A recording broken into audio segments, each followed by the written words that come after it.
you an analogy. Now, imagine that you're on a train trying to get to a destination. You're on this train and you're sitting on the train, and while you're on the train, you're on this journey and you're waiting to get to a destination to meet with someone. This someone is God.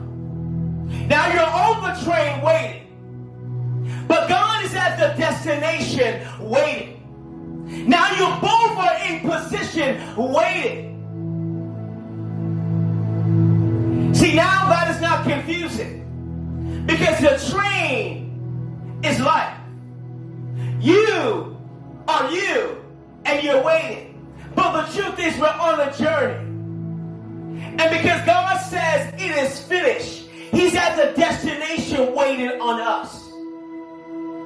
So, realistically, the truth is, while we are waiting on God, and I'm told you, even the Bible says that God is also waiting on us.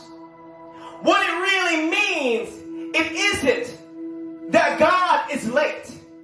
And many of us think about the fact that, well, I've been praying for so long. I've been asking for so long. I've been crying for so long. And God, you can do it because I've seen you done it in the Bible. I've seen you done it in other people's life. And you're not doing it for me. So why are you not showing up on my time? And I'm thinking right now that God is late. And many people walk through life being bitter because you feel as if God has neglected you. God has forsaken you, and God is not responding to you. And you might think to yourself that God is late. Even when we don't say it, in our expectation of God for Him to operate according to our will, we demonstrate that we treat the situation that God is late. But the truth is, God's children, it is not really that God is late. The reality is that you have not arrived. That it's not that God is late. It's that God is waiting for us to arrive.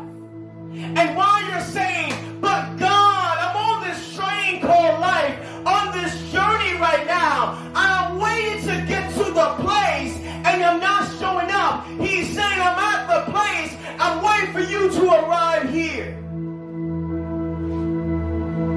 I want you to know that while you're praying to God, the truth is He's not late to responding to you. God is patiently waiting for you to arrive at the place you need to be in for Him to operate according to whatever it is that He needs to do in your life right now. So God's children, are you patiently waiting as you're on the journey to arrive? So the true question isn't, is God really operating? Is God really listening to me? The truth is, you have to ask yourself, have I really arrived yet to the place that I'm asking God to bless me in? I know I asked for this God, but the truth is I have to arrive because you're never late. So what does us waiting really mean? That is a question.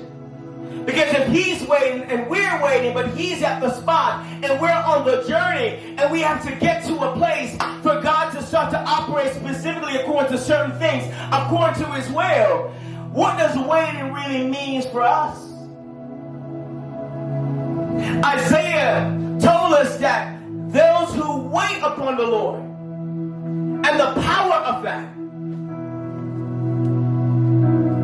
those who wait upon the Lord will renew their strength. They will soar on wings like eagles. They will run and not grow weary. They will walk and not faint.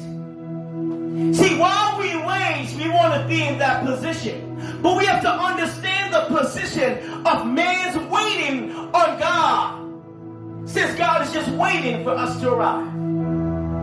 See, when we wait, it truly means we're trusting in God. That the first part of waiting is trusting in God. So God's children, you have to now evaluate your trust that you have in God to really solidify and affirm the weight that we're waiting on when it comes to God. The second part to really building that weight is we have to be seeking after God. That we should not only trust in God, but seek after God. Wherever He is, whatever He says, want to know everything about Him that we can possibly know. Want to walk in His steps, operate according to His will, make decisions that glorifies Him in our lives. That is also a part of waiting, according to Isaiah. That kind of wait. And here goes the third part about waiting. The third part about waiting that is important is that we have to be praying. Communicate with God so that God can be influenced, so you can be influenced by God. You have to consistently be praying to God. See, so your wait really looks like not standing here complaining. Your wait looks like I'm trusting in God, I'm seeking after God, I'm praying to God. That is really a Christian wait. Because the truth is, that is what's going to continue to keep us on the journey, on the right track to say, when you're in the train to get to the destination that you're supposed to be in for God to operate the way He wills it. Because if He operates before you get there, you will miss it even though it's for you. Think about if you're on a journey to meet someone at a destination, they have something for you, and they decide to go ahead and bring it out and use it before you get there. The truth is, that means that you will miss what was for you. See, God don't want you to miss what was for you.